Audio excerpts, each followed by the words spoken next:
এই দেখো আমি পটল তুলছি। আরে না না, তোমরা যেটা ভাবছো যে পটল তোলার কথা, সেই পটল না, সবজি পটল তুলছি। আমি আমার মাসি শাশুড়ির বাড়িতে এসেছিলাম, আর মাসি শাশুড়ির জমিতে দেখো এত পটল চাষ হচ্ছে।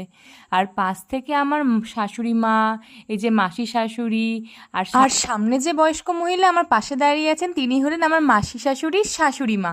দেখো কতগুলো পটল তুললাম। তারপরেই চলে আসলাম বেগুন বাগানে, মানে জমিতে। দেখো এখানে প্রচুর বেগুন গাছ আর প্রচুর বেগুন চাষ হচ্ছে, আর এই জমিগুলো সবটাই আমার মাসি শাশুড়ির বাড়িতে। আমি কখনো এরকম জমি থেকে কোনোদিনও সবজি তুলিনি, এই প্রথমবার। আমার খুব ভালো লাগছিল।